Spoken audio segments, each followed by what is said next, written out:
The headline is not a prediction of a date. It is a clear and present warning about a critical, finite window of opportunity that is rapidly closing for Moscow.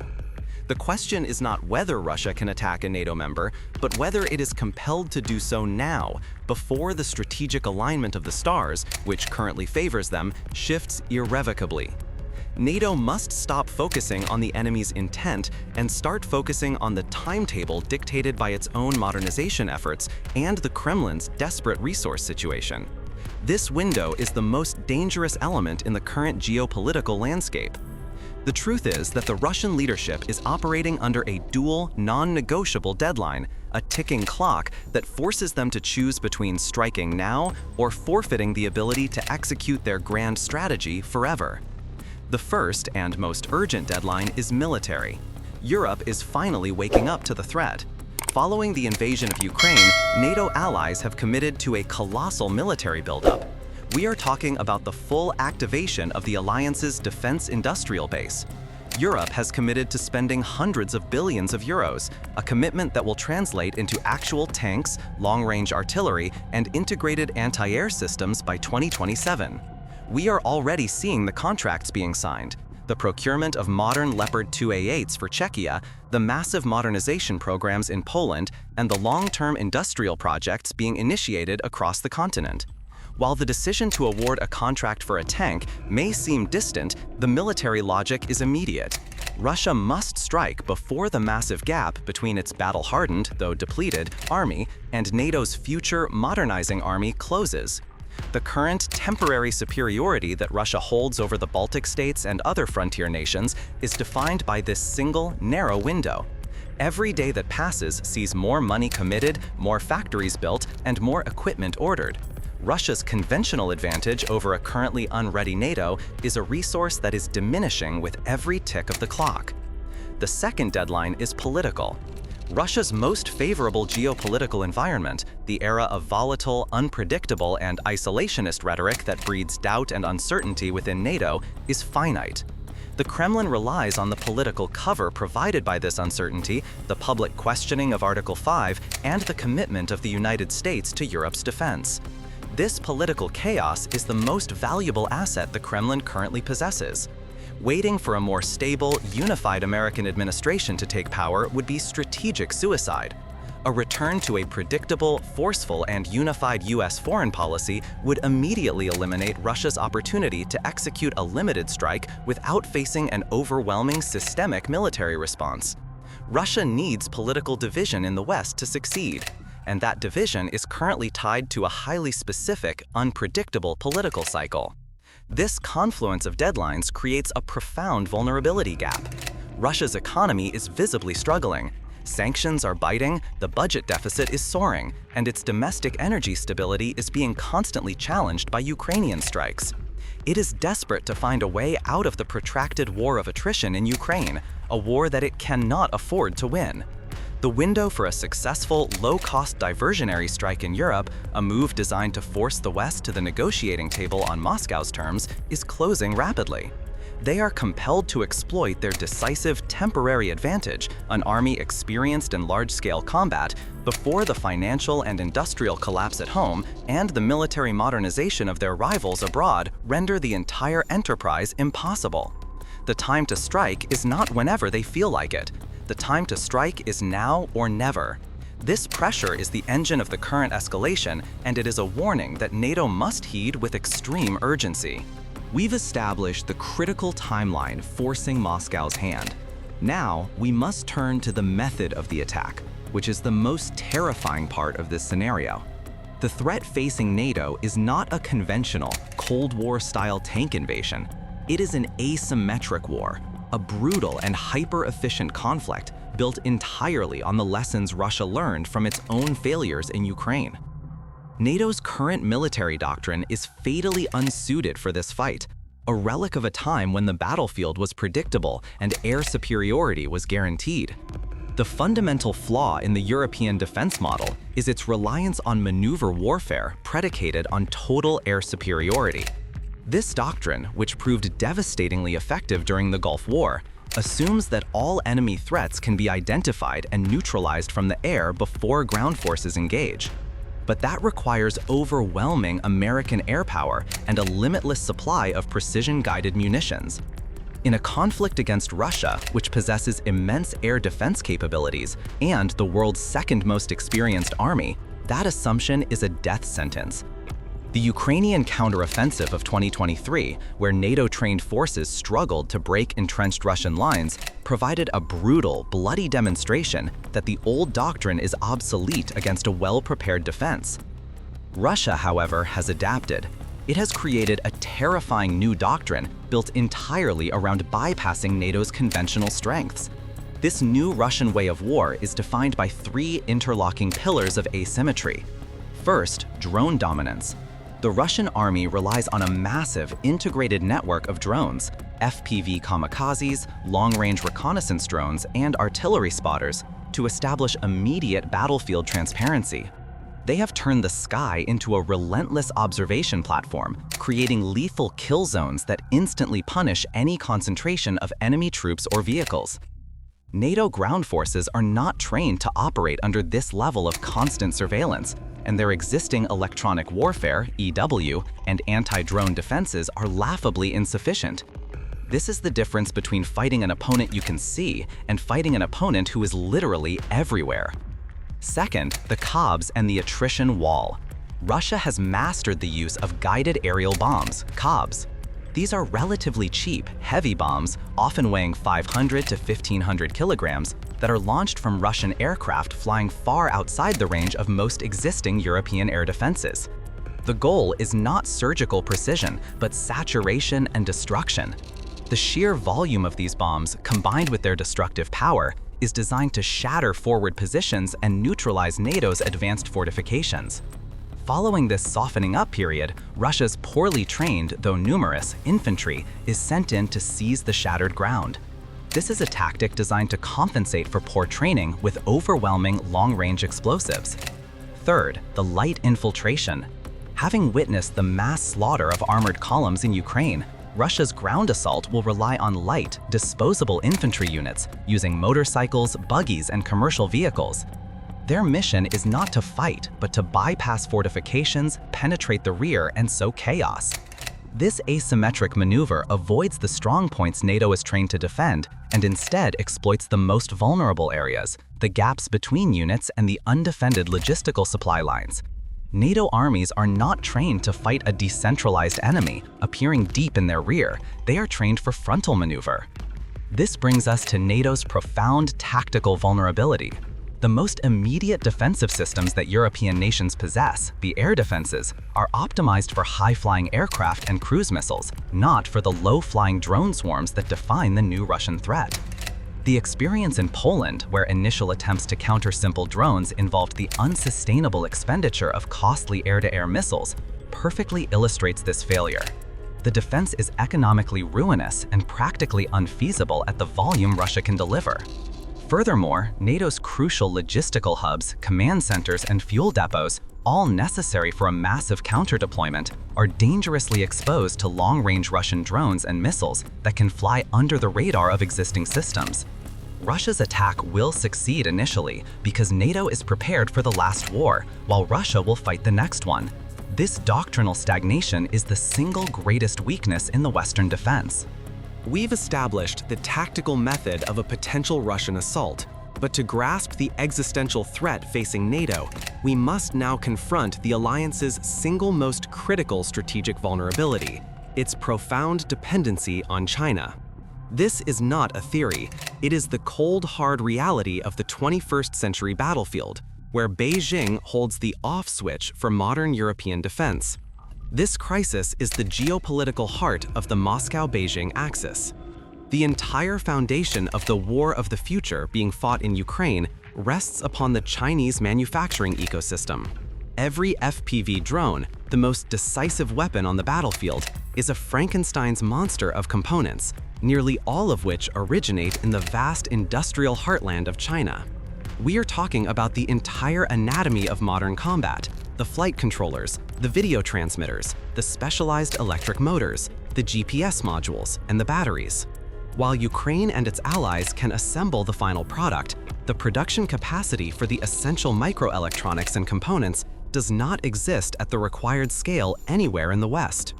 This lack of industrial sovereignty over basic war material represents a strategic blind spot of monumental proportions.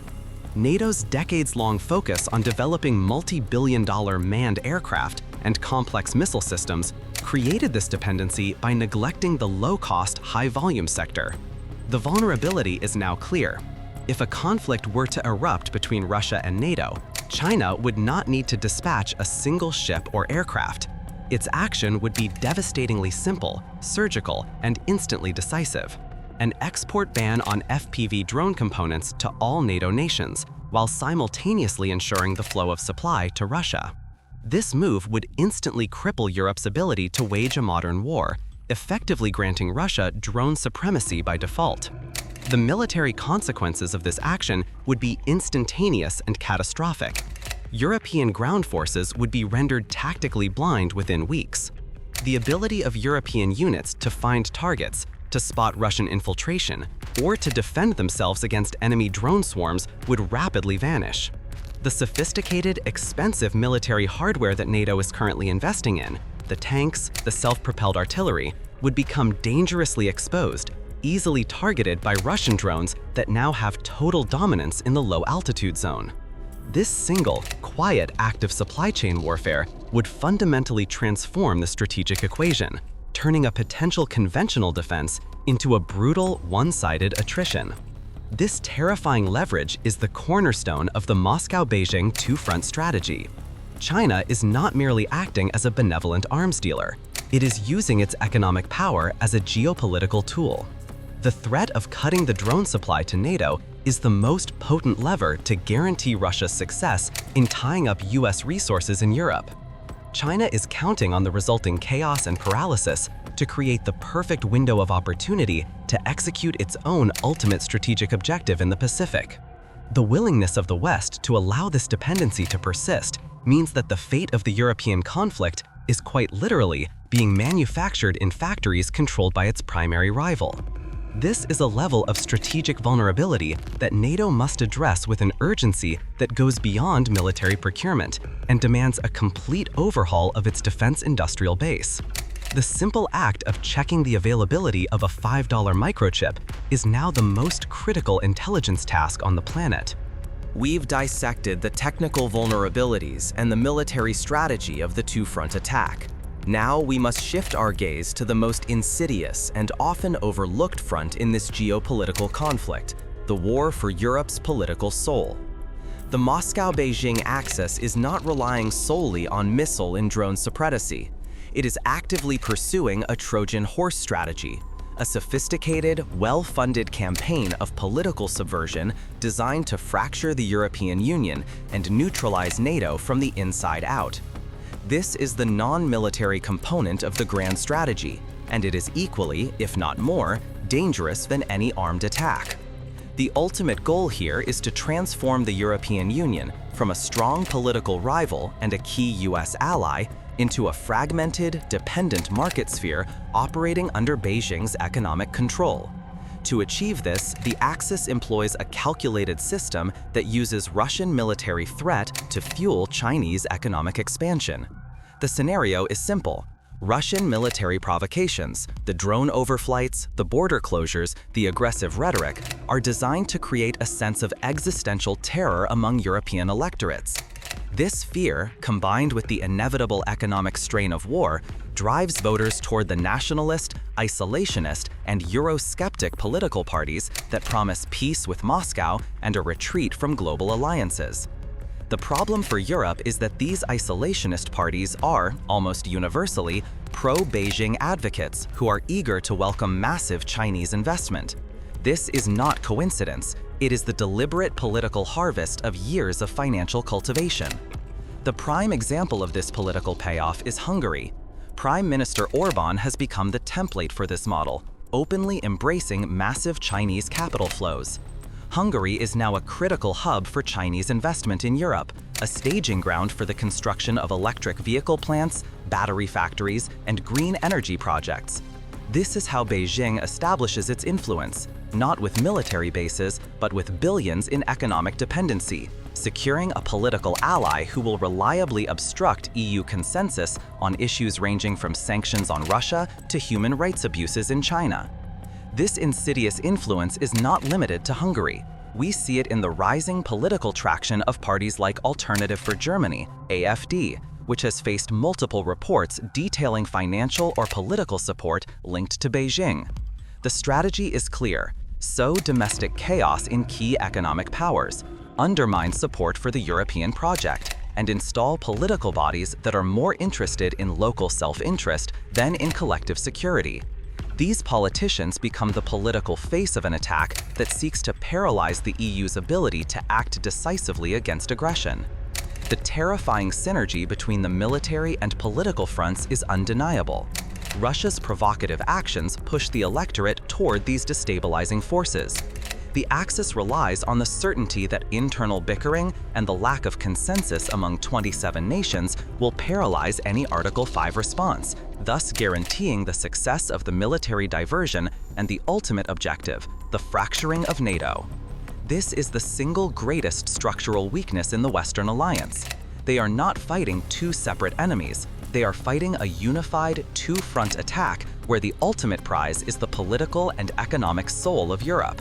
The West must recognize that this fight is not just for territory in the Pacific. It is a fight for the integrity of its own political system. We have spent this time meticulously charting the military preparations, the technical vulnerabilities, and the political subversion that define the Moscow-Beijing axis. Now, we confront the final, brutal judgment, a verdict that falls not just upon the aggressors, but upon the defense they are challenging. The current, profound security crisis is the direct, tragic consequence of the West's strategic failure of will, a pattern of inaction that has been interpreted by our adversaries as nothing less than an invitation to execution. The fundamental flaw in Western policy was its belief that it could contain a totalitarian expansionist power through patience and limited engagement. This was a critical misreading of history. Every delayed decision, every refusal to send advanced weaponry, and every concession made to Moscow and Beijing was read not as diplomatic caution, but as a clear, unmistakable signal of profound weakness. The Kremlin and Beijing were not waiting for the perfect military moment. They were waiting for the perfect political signal, and the West's hesitancy was the sign they needed. They were given the confidence to escalate their plans for a two-front attack, because they believed their rivals were unwilling to pay the price for resolve. This hesitation has now guaranteed the two-front scenario. The West's failure to contain the Russia problem when it was localized in Ukraine has allowed it to metastasize into a crisis that threatens the entire global order. By failing to reinforce Ukraine quickly and decisively, the West has been maneuvered into the exact position the Axis desired. A situation where the United States is forced to split its resources and attention between two simultaneous, continent-spanning threats. This is a deliberate, strategic victory for Moscow and Beijing, who have proven that they can exploit the institutional slowness of the West to create a massive logistical and military strain that is unprecedented since the Cold War. This is the ultimate, inescapable contradiction.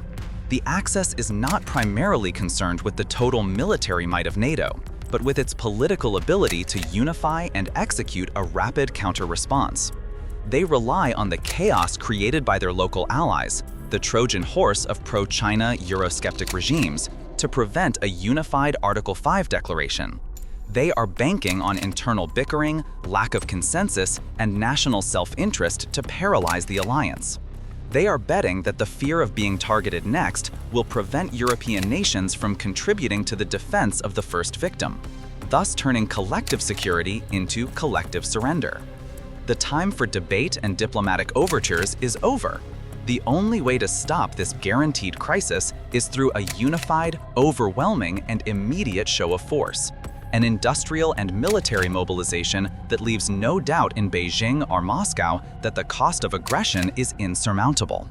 The West must recognize that its choice was not between war and peace.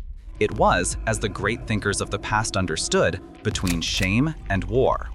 By delaying the decisive action, the West chose both. And it is now incumbent upon us to mobilize with the urgency required to win the war we failed to avoid. The only way to survive the two-front war is to prove that the cost of engaging one front is a crippling defeat on the other. This requires a complete, immediate strategic pivot.